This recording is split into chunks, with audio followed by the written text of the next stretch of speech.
Right. So I'm pretty upset that the hall's not filled at all for this. I really thought we would draw some people in. I apologize. I'm glad you guys got good seats for this. Anyway, thank you. Welcome to SharkCon. So I promise I will make my talk very brief because I was told I talked too long yesterday. But so people always wonder, why would you bring in people from movies that maybe don't represent sharks in the best light? And to me, if you love this movie, in some way you're fascinated by sharks. And so, although it may have caused fear, hopefully we can take that, you can enjoy it, you can meet the wonderful, insanely talented actors we have behind the stage, but then you can also listen to my other speakers and, hey, that's the movies and this is real life, and we can have fun watching the movies, but we know this is real. So please, take advantage of everything, and I really, really appreciate each and every one of you here. The reason that I love Jaws, when I was 5 years old, I'd seen the commercial, I really wanted to go. My mother said, absolutely not, no way. And my father said, don't worry about it. He told her he was taking me to see Peanuts, the movie, and at 5, he took me to Jaws. Rather than being terrified, I was fascinated. I made my mom go out and buy a blue and yellow raft so I could go out into the ocean and maybe see one for real. It didn't work. But so anyway, I have love for it just like you do, and I cannot thank the people who have agreed that are behind the stage to come here today and help us so much. So with that, I will shut up, and why don't we start out with the first. So, how many of you know that one of the gentlemen that actually played in the movie also wrote the screenplay and adapted the screenplay from Peter Benchley's novel into Jaws? Then he wrote Jaws 2. Then he wrote Jaws 3D. He's very sorry. And the other one that he loved, one of my favorite movies of all time, he wrote The Jerk. So if you love Steve Martin and everything, he wrote The Jerk. With that, I will introduce our first in the panel, the insanely talented and amazingly wonderful Carl Gottieb.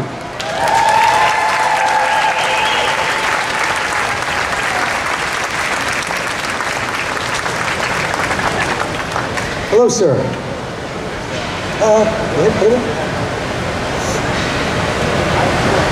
One more round for Carl.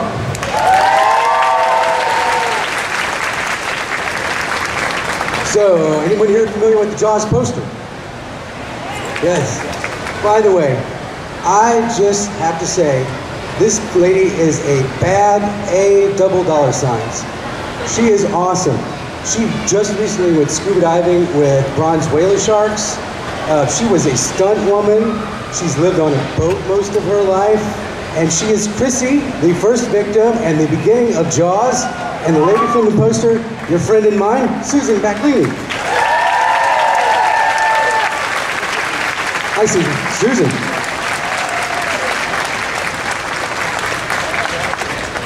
Next, one of my personal favorite characters.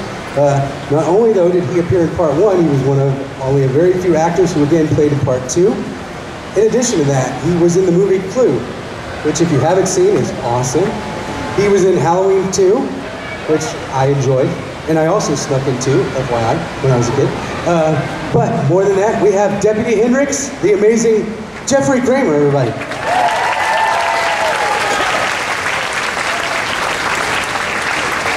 Anybody here seen Ally McBeal, the TV show Ally McBeal? You had a little bit to do with that. All right, and I think we're good. We got our panel out here. Are we ready to go? I don't know. Are we missing anybody? We're not missing feedback. Unfortunately, I have a little bad news. Mr. Dreyfuss has said he's not going to come out tonight. That's his twin brother. That's Dick Dreyfuss. Unless we give him the most amazing round of applause and scream on the count of 3. 1, 2, 3. Richard! Cooper himself, Mr. Holland's Opus.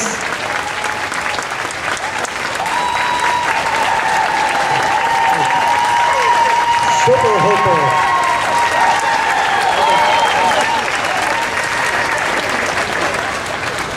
Real quick question, and we'll get to ask the question. Any men here have a real hard man cry when they watch Mr. Holland's Opus? Like an embarrassing, look away and pretend your eye itched? That was me. All right, so we pulled the internet and we had a few questions, but anyway, so how's your first day at SharkCon? Did you enjoy yesterday? Did you get to meet a lot of fans? Yes, no, maybe? It was nice, it was fun. Today was better. Oh, good. I like that. There's a little bit of a crowd here. Well, the best fans are all probably good. The ones who are right here. Right? They came early. These are the real fans. So, first question for Mr. Dreyfuss from the audience is, did you do any actual research to prepare for Jaws on sharks since you were playing a biologist? I did. I read everything I could handle. I had a week before, from the time I called Stephen and begged for the job and then arrived, I had a week. And I read everything there was on sharks. So I read about 300 species of shark. And then one day, about 2 months later, we were being taken out in a safety boat to the actual chute.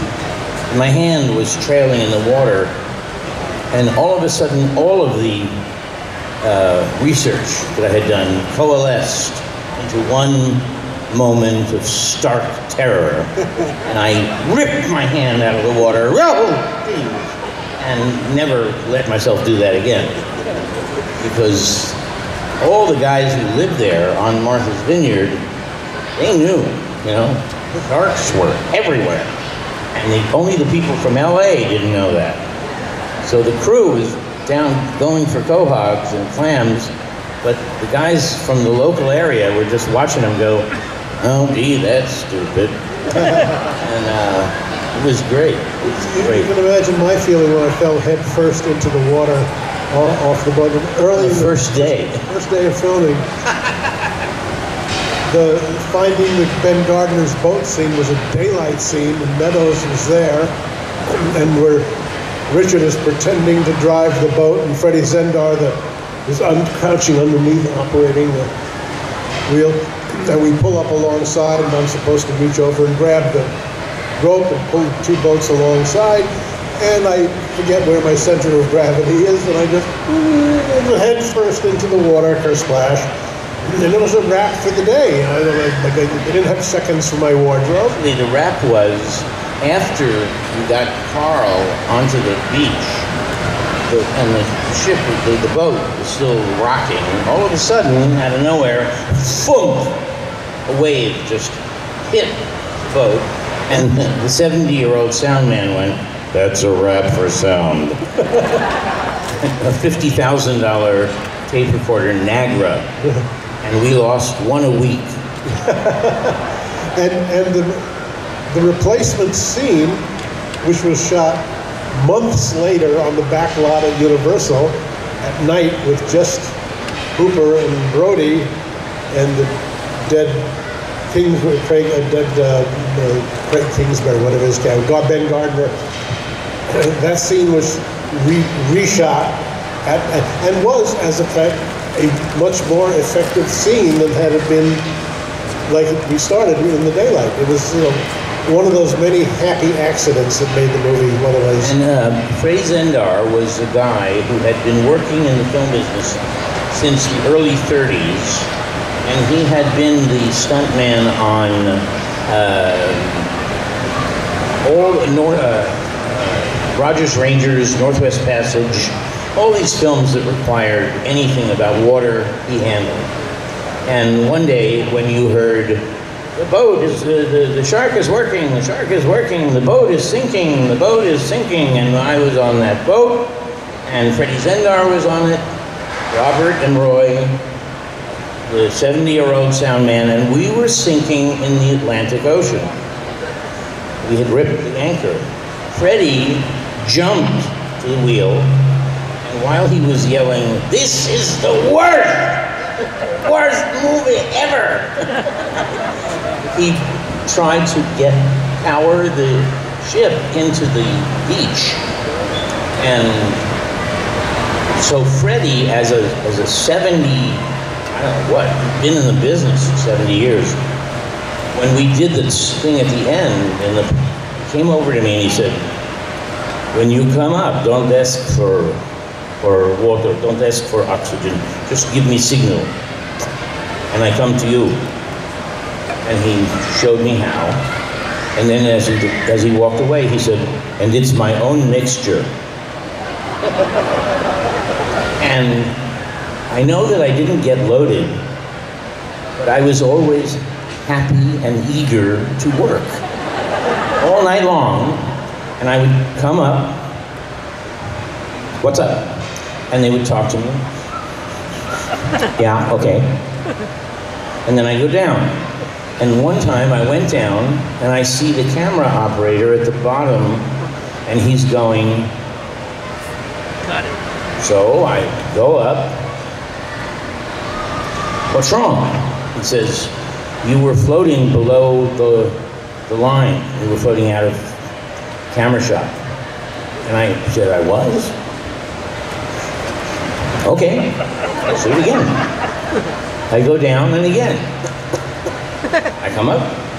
What's up? He says, you were floating down below the... and I said, I'm not. I'm kicking my brains out. No. So I go down, and this time I look down. And my brain was telling me that I was kick, but my legs were sticks. And I wasn't kicking at all, and it was his own mixture.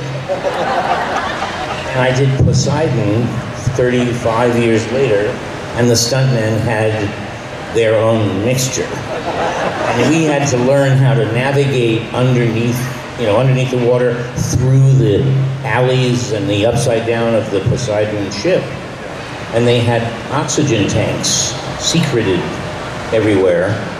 And knowing that it was their own mixture, I would stop often and just... So, take it for what it's worth. And later they made Blue Velvet. Right. That's where they came from. Yeah. Jeffrey, so you were one of the few that were in part 1 and 2. What was it like working with the late Roy Scheider?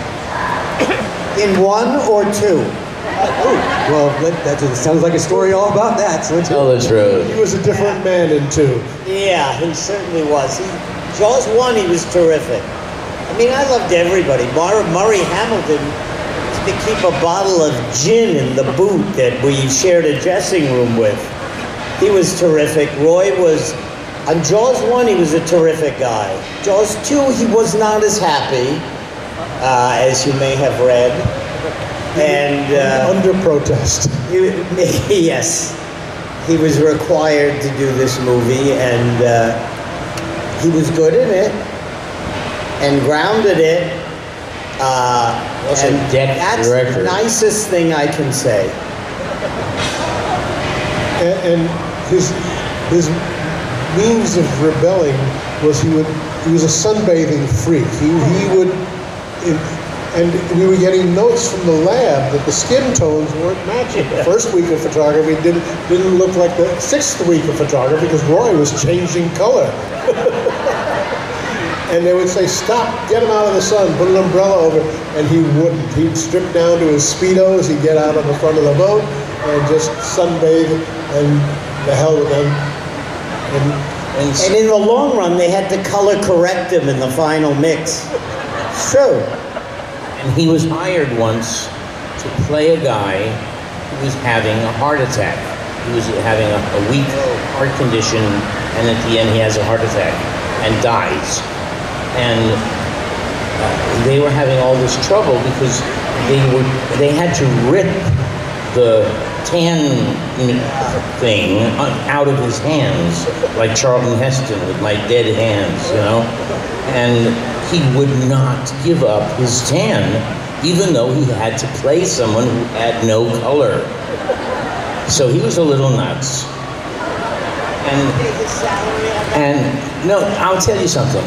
This is no secret, so I'm telling it.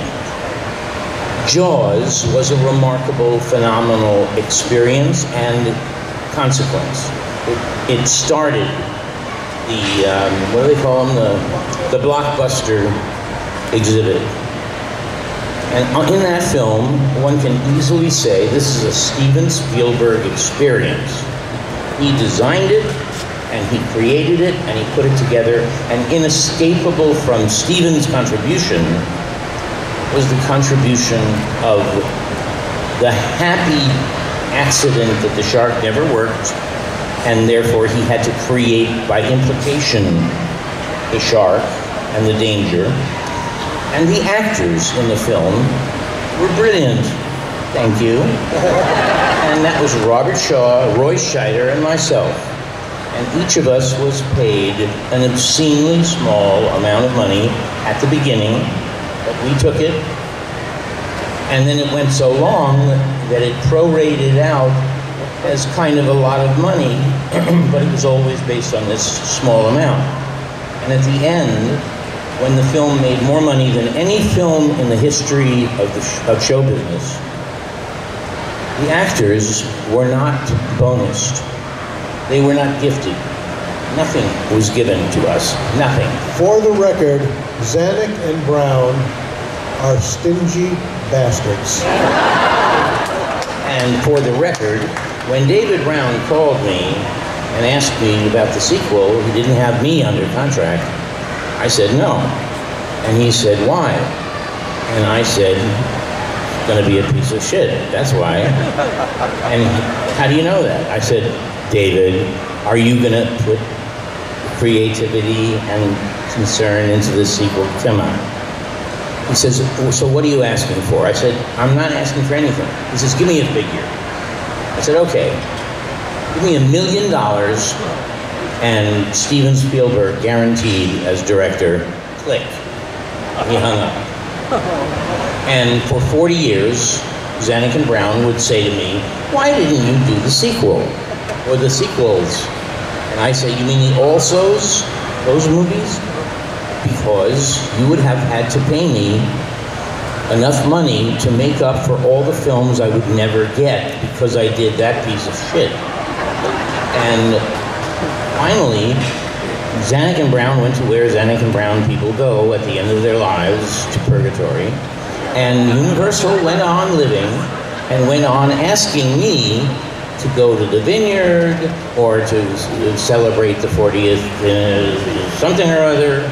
And I wrote a letter to the head of Universal and I said, why would I do anything to make you make more money and not me? Why would I do that? I said, you didn't even give us Latvia. You didn't give us Estonia or Bora Bora. You kept and you never bonused the actors. Well, some years later, my former partner, I asked him to call Universal because his son was head of the production, to ask Universal if they would give us the rights to another movie not attached. And he called me back laughing, and he said, your name is shit at Universal. And he proudly told me that my letter was on every department door at Universal. And under no circumstances was anyone allowed to help Richard Dreyfuss in anything. So that was the first time I was blacklisted by a studio. When they started Jaws 2, when they got serious about making it, Steven, of course, was doing. I asked, we hang out. I said, "Are you going to do it?" He said, "No, I'm doing Close Encounter. I'm prepping Close Encounters. I don't have any time." I said, "Well, I might do it." So they came to me to write the script, and they offered me Scale to write the sequel to the biggest movie of all time. So I said to my agent, and the agent said they're immovable, it's not negotiable. I said, well, tell them, screw you, and between you and me, they'll be back, and it's going to cost them. So they started Jaws 2 with another director and a different screenplay, and they fired the director 2 weeks in and shit-canned the screenplay, excuse my French, and then they called me up, and I said, okay, now what I want is a proper compensation, and I was paid appropriately for the sequel. Bill Gilmore, who saved production, he was a production manager, who saved Zanuck and Brown's butts by manipulating figures so it wouldn't look like we were as far over budget as we were. They gave him, they did bonus him, because he was a production executive for the Zanuck Brown company, did all their movies, and after Jaws, they gave him a big screen TV, whereupon he quit and ended his relationship with them.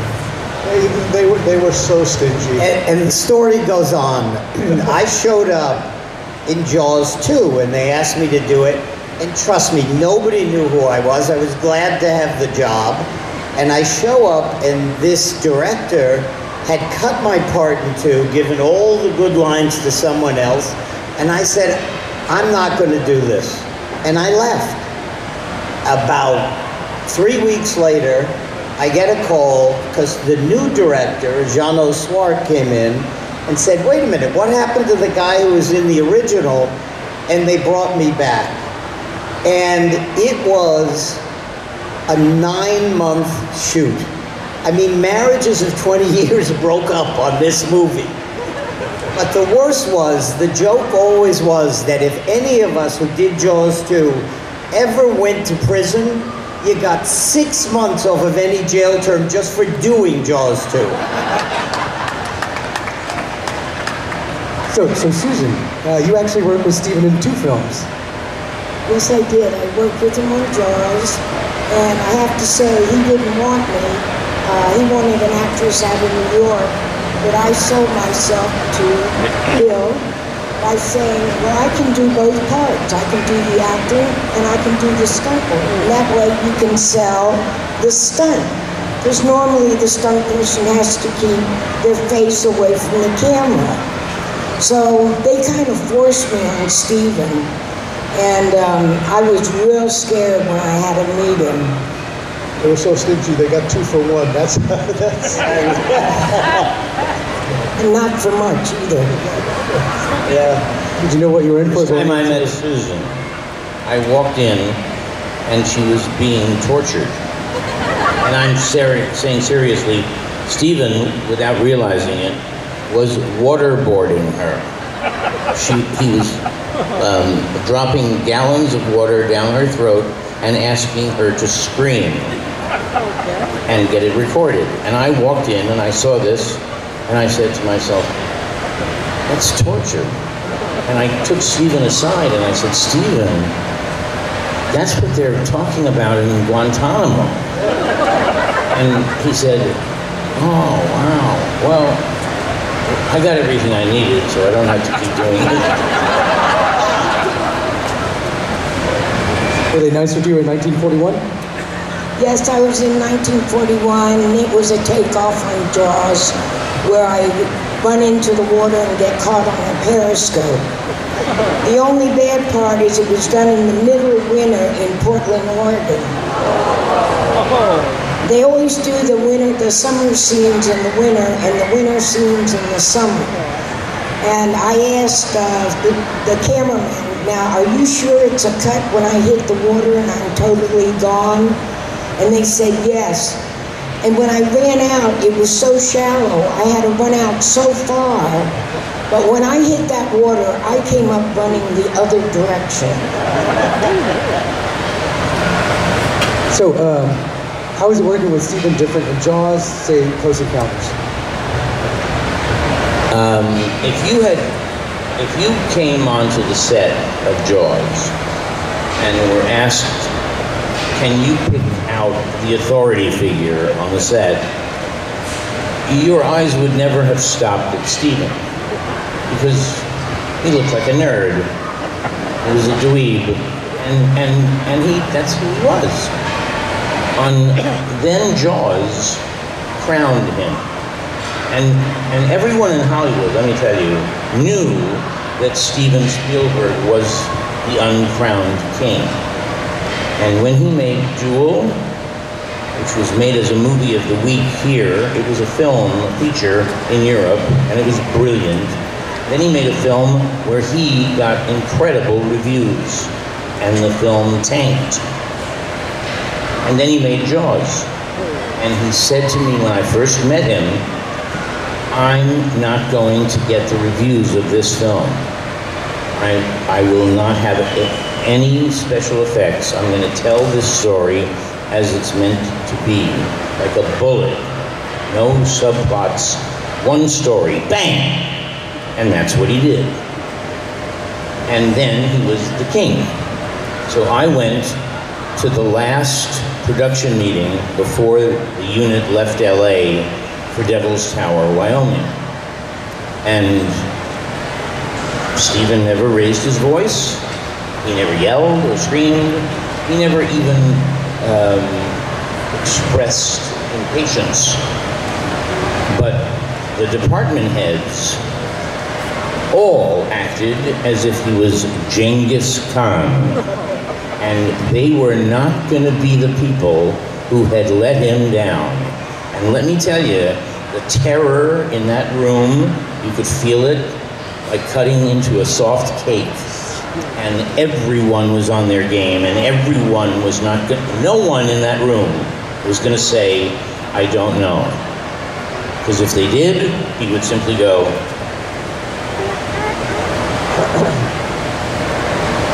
and you were dead. So one day on the film, on the last day of shooting in Wyoming, which was a Steven Spielbergian moment of one shot that begins a close-up on me walking out of the door, and it backs up to include airplanes and tanks and infantry units and huge, enormous trucks. And it was an incredibly inclusive, wide shot. And it ends on another door on a helicopter being slammed shut. It was like one of those 9-minute shots.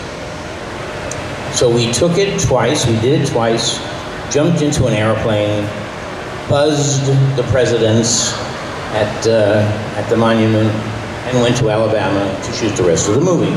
So Stephen was, for the only time, 3 days behind in watching the dailies.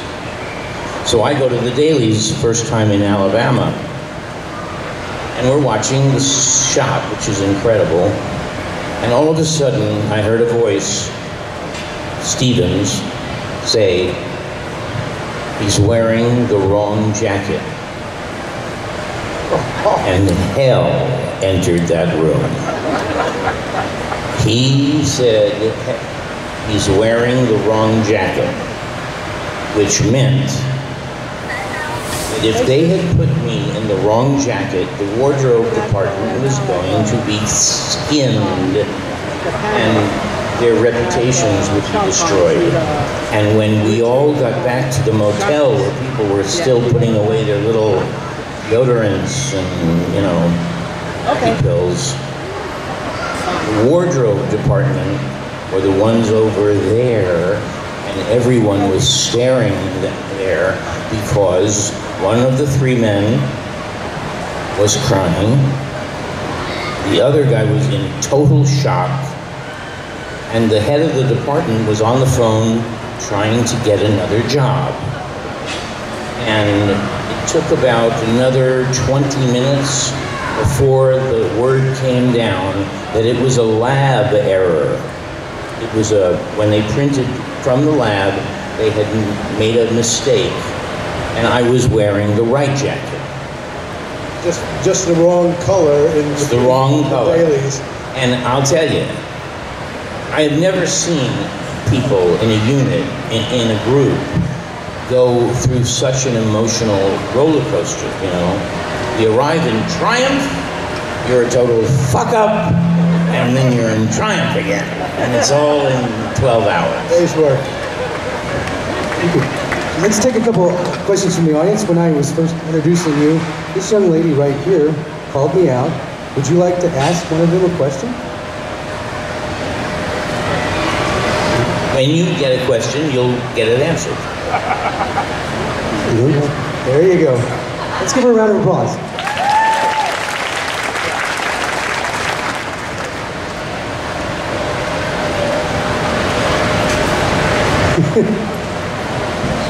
How about her mom? Mom, would you like to answer the question? Okay, I've got something to say there. Okay. This is on Stephen. And anybody that heard Richard yesterday say that Stephen on Jaws did not shoot the last scene. And from then on, he never shot a last scene. Well, does anybody know why he never shot the last scene? No? Mom. That's because they were going to dump water on him? that's it. The director gets thrown in the water dumped on him, his cake for the end set on fire.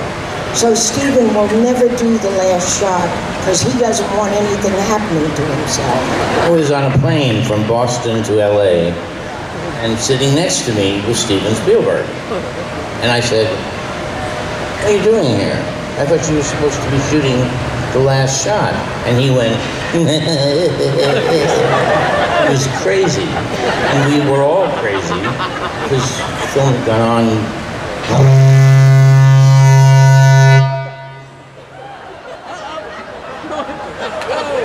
Stephen is powerful.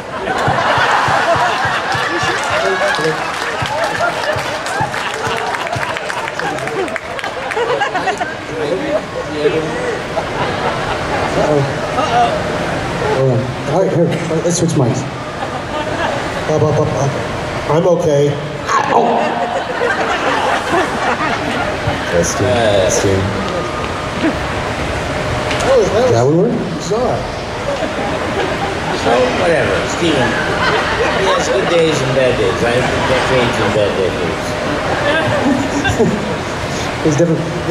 So, does anybody in the front row have... Oh, Tyler, can we get over there? Right here. Where? Really? I'm on the way. Then we have another lady right behind her.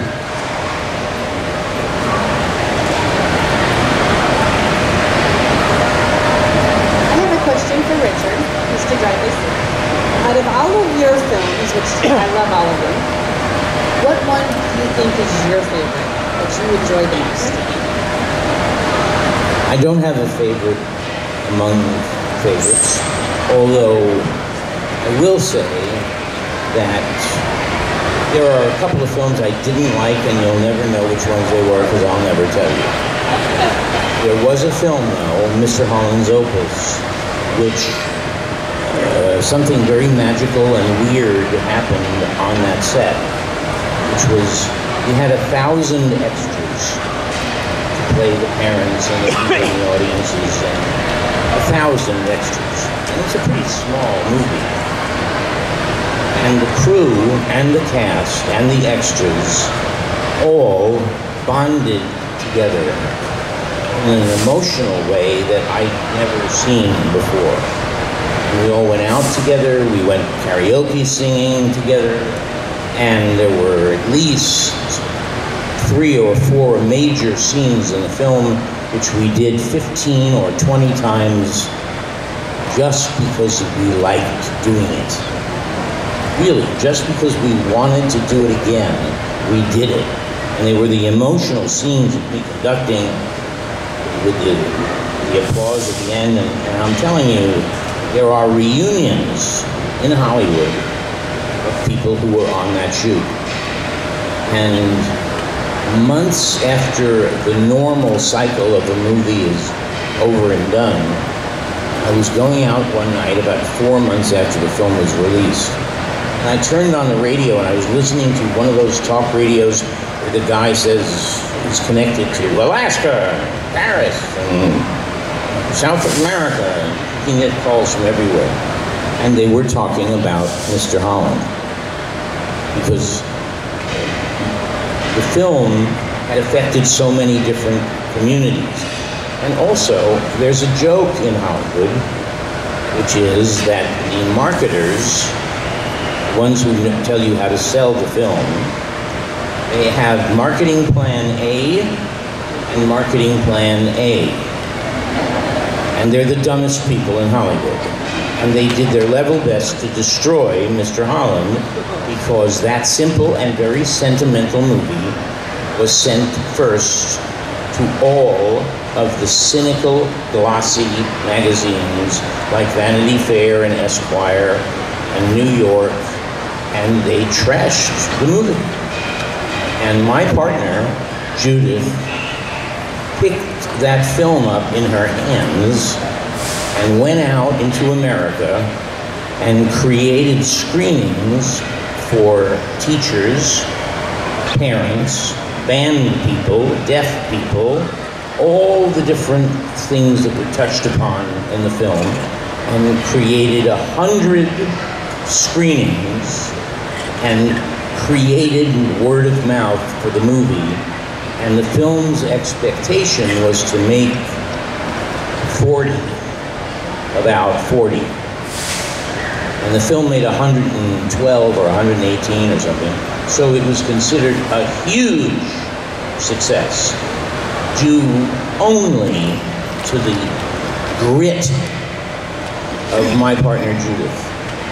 And had it been left up to the marketers, they would have dumped it. So if you ever meet a marketer, just spit in their face. And it's from me.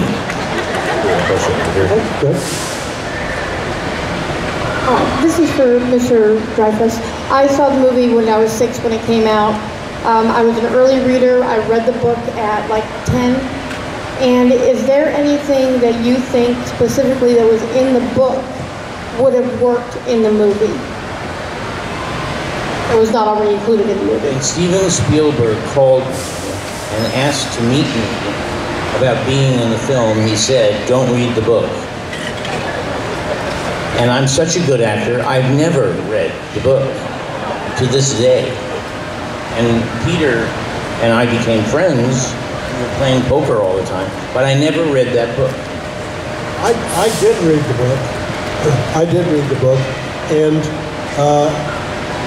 much of the screenplay and what you see in the movie is a result of cutting everything in the book, all the subplots, all the minor stuff, and it was not so much a job of adapting, but pruning the brush. Just what's this movie really about? 3 guys and a fish. Go get them. And everything else was unnecessary. And to Peter Benchley's credit, he invented the concept of the shark as a principal character. The first paragraph of the book is about the shark. And that point of view was revolutionary at the time, and it was a bestseller.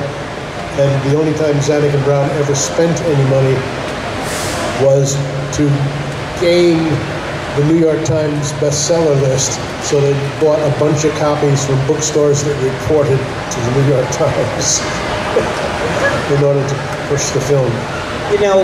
One of the reasons we're all here is we were all part of this perfect storm of creativity and luck and karma or joss or whatever you want to call it. But the shark not working made you rely more on character, and how blessed we all were, because this was so far over budget. It looked that there were rumors always that they were going to pull the plug and it was going to end it and just cut it off. Steven was fired every day. Yeah. And we all had dinner together, so it was not a joke. The only way he showed it was that he had no fingernails. He was calm and collected, and every night, his partner, his assistant Rick, would say, "Steven, there's a call for you in the bedroom." And he would go in, and he would be fired, and then he'd come out, and we would all press on, knowing that they changed their minds. And I have promised to tell a couple of stories, and I promised Steven I would always tell this, so I'm going to tell it to you again. One night, in the summer of 1974, which was the summer of Watergate, and the Watergate saga was all over every night on television. And there was the president, giving the transcripts back, and there was the vice president resigning, and it was history in the making. And one night, Rick answered the phone, and he said, "Hello?" "Oh, hi. No, he's right here. Hold on. Steven! Stephen was dragged to the phone, and you heard him say this. Hello? Oh, hi. No, oh, that's really nice. That's really nice. Yeah, absolutely, right away. Okay, thank you very much. He puts the phone down and says, that was Robert Redford. He wants me to direct All the President's Men. What's it about? And I looked at Stephen and I said, I will never let you forget that you said that. Because to say what's it about on any given evening in 1974 was only capable of being said by people in Bora Bora, or the Antarctic, or Stephen, because he was so fucking focused. He didn't know that the world was changing. Okay, I have a joke for you. My 5-year-old daughter brought this home from school after Jaws came out. She comes home and she says, Mommy, do you know how they knew that the girl in Jaws had dandruff? Well, they found her head and shoulders on the beach.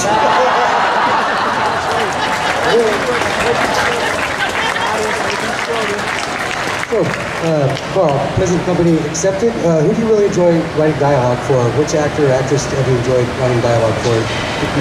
Sorry?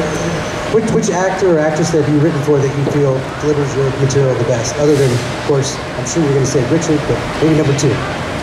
Well, you know, the beauty of working on that picture and writing on location was I was writing for human beings I knew. I knew how they sounded, I knew how they spoke. I could write dialogue that was essentially an extension of themselves, so they didn't have to, of the many chores that an actor has, one of them is taking dialogue and make it sound like you just thought of it, you know, that it's not memorized words. And it's hard if it's complicated, kind of Padechayevsky kind of dialogue that no human ever says in normal speech. But I had the advantage of writing words for people, and I knew how those words would sound when those people said them. So it was great. And Robert Shaw, who, you know, created, you know, there's a long speech that Robert had worked on and kind of made his own. And that was the one time I said, let the actor do it, because this actor, Robert Shaw, published 5 novels. He won a Pulitzer Prize for a play called The Man in the Glass Booth. He read to us all. Yeah, and he, when he worked on that speech and made it his own, he came to dinner. Remember, he came to dinner one night and said, I think I have that pesky speech licked. He had done everybody's version of the 37 drafts of that speech. And he read us what he had done with all the words. And we all looked at each other and said, yeah, okay, we'll shoot that.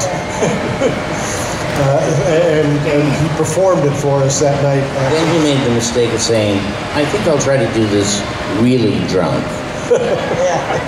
And that was the longest day of our lives. But the next day he did it in one take. And for students of film, if you want a Blu-ray DVD freeze frame, that scene, the shots where Robert's eyes are watery are from day 1. And the close-ups where the eyeballs are dry is day 2 when he was sober. You may not know this, but sitting on this little panel here, you ought to know that, for instance, Jeffrey became, after the film was over, one of the most successful television executives in Hollywood's history. He worked for, he became an exec, and he worked for David Kelly, and he worked for CBS, what's his name? Les Moonves, and he is responsible for some of the best television. And Carl is not only a great writer on his own, but he teaches a class in Hollywood, which is for other writers, and the class is that he can teach them what scenes will ultimately be taken out of the film, and don't waste your time. And that is an absolutely invaluable thing to learn. And when I heard that he was doing that, I handed him a script one day, and he called me back and he said, well, you don't have the middle, and this is, and he did it over the phone. And it was like, I don't know of anybody who could do that. It's a unique talent and worthy of the guy. And this lady has been, how do I say this? She went to sleep in 1967, and she woke up in 1968, and she is still the 60s for all of us. Yeah, for sure.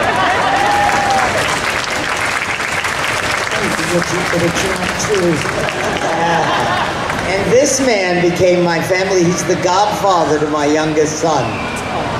Very cool. I think it's a tribute that we were friends before the movie and we stayed friends after. And I'll tell you something else. I'm saying to everybody, we all started in the 70s.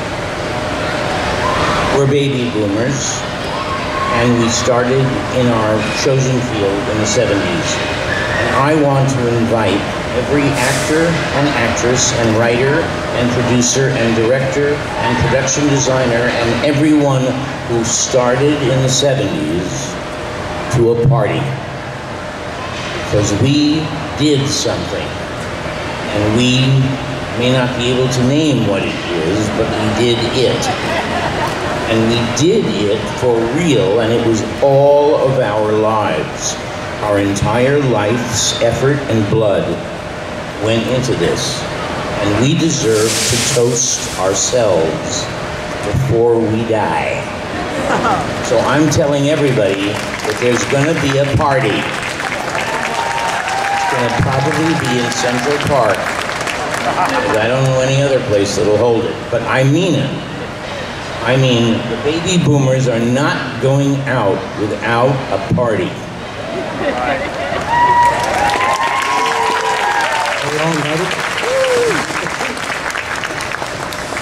So I actually have a question I wanted to ask.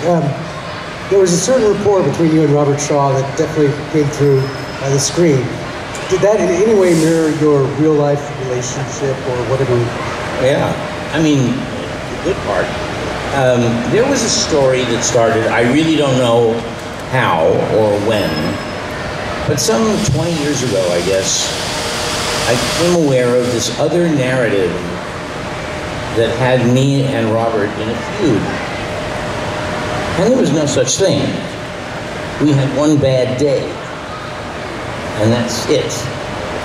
And Robert Shaw was someone who I not only looked up to, but he had created the single greatest performance and interpretation of the character of of Claudius in Hamlet. And in the film Man for All Seasons, he had created Henry VIII, and he did the entire performance in one day and got the Oscar for supporting actor. He was brilliant, and I knew that if I didn't say something like that to him right away when I first met him, I'd never get my tongue off the roof of my mouth. So I knocked on his dressing room door, and he opened the door, and I said, "Your Claudius was the best Claudius ever. You were a better king than Hamlet could ever have been. You were sexy enough to fuck his mother, and you had the greatest amoral strength to be a great king." And he looked at me and we became friends. And in private, Robert Shaw was the most graceful, the wittiest, the most intelligent, he allowed his mind an enlargement that could go anywhere. And as he and I would walk to the set, he would become Mr. Hyde. And he would do this knocking me thing, which I knew was a joke. I mean, I'd spent all his time with him. He was getting into character by tweaking Hooper. And he had my number. You know, when someone has your number, he was an say, actor. You were an actor. You can't do 30 push-ups. And I can do 30 push-ups, or I did then. And I couldn't do it. He said one day, you don't have enough guts to jump from the top of the ship into the ocean. Now, I'm a great swimmer, and I actually can do it easy. And I couldn't do it. So he had my number. He psyched me.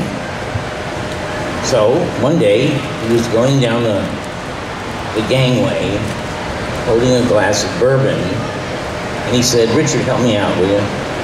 And I said, "You really want me to help you out, Robert?" And he said, "Yeah." And I took the bourbon and threw it into the ocean. And every drinker on the crew, in my vision, 100 guys went, "Oh!" Like, I didn't realize that you don't do that to a drinker. Robert taught me how to drink, right? And he had these eyes. And his eyes went to a reptilian slit. And he looked at me, and I realized I was a dead meat. And the next shot was me, the cleats, with the shark making all this shit, water's all over me. And Robert went behind the operator, took the fire hose, and aimed it at my face. And that was the only day I lost my sense of humor. And Stephen told him that night that he had to apologize. And he did, and that was it. Over. And then 20 years later, someone says we're in a feud. No. I admired, I respected, I honored him. He was a cut above, and he was above my pay grade. And some 5 years ago, I was in Ireland doing a talk show, and the guy says, "Robert Shaw's granddaughter is over there." And I went and talked to her. I was crying, and I told her she'd never met him. And so I was telling her stories. Then the show starts, I go out, I sit down, and the first thing he does is to say, and he met Robert Shaw's granddaughter. And I burst into tears on Irish television. And I could not contain myself, because it was like closure. It was like I got to say goodbye. And I'm telling you, I'm not kidding you. He was a great artist. And he was a great masculine figure. And he was a great father. And there's a hole in the world where he used to be. And I don't care that I cried on television. I think it's my way of honoring him. And it was my way of saying to her, your grandfather was something special.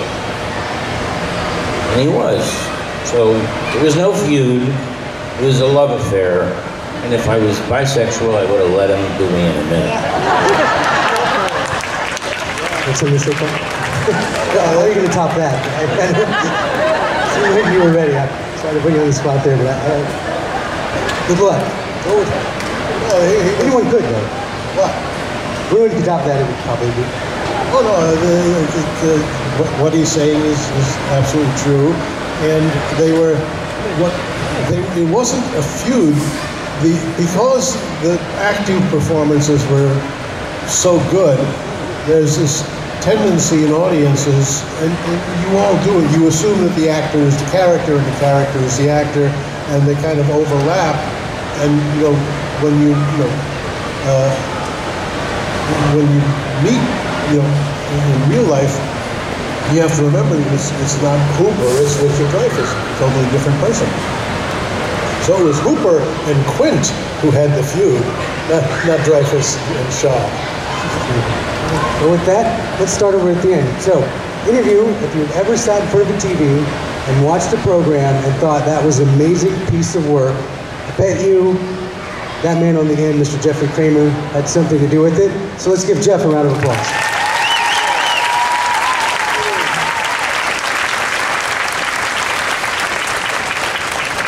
And if you ever watched a movie and laughed harder than you laughed, so much that you can't breathe and you do the wheezing thing, that gentleman right there, Carl Gottieb, probably wrote it. Let's give Carl in.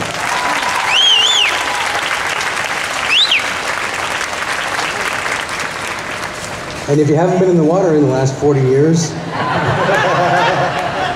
this young lady right here is probably responsible. Let's give a round of applause, Mrs. Susan Backlinie.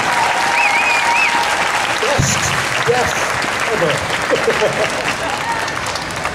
And if you ever walked out of a film and you've been touched and you've been changed and you feel like your perspective on the world is a little different than it was prior, the main star of that movie was probably this man, Mr. Richard Dreyfuss.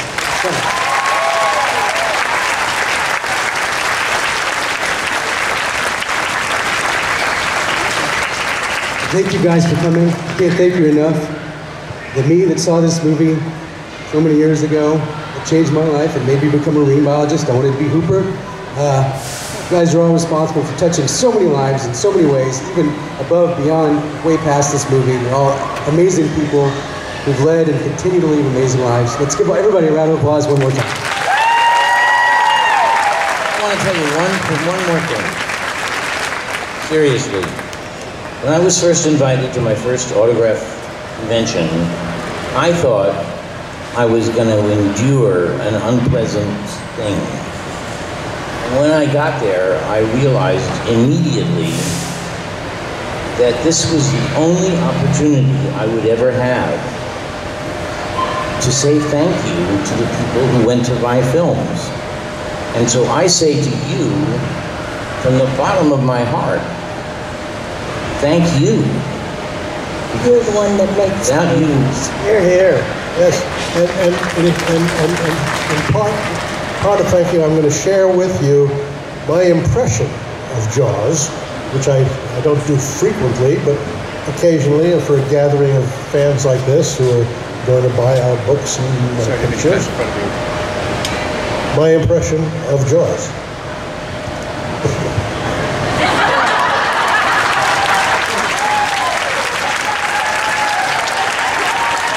And if you want a signature that you know is real, you should get it while we're still breathing. All right, thank you, everybody. Which you can do at Celebrity Road all the way across from the stage. People, keep it going for our Jaws panel. Let me please also give a special thanks to Spencer Stewart, our creator and moderator today. Smile, Spencer. I would love taking friends who had never seen the film. I would like to walk them into the movie, and then I would wait outside. And one day, this friend of mine in London had a girlfriend who was a high-caste Hindu princess with a purple right there, you know? And she was the most naturally aristocratic, graceful, gorgeous thing I'd ever seen. And I saw her go into the movie, and I waited, because I knew, sure enough, when she came out, she was a dribbling wreck. And it was worth it. Thank you. Thank you. If anybody would like to meet any of the wonderful panel and get an autograph or a picture or a boat, Who's hosting?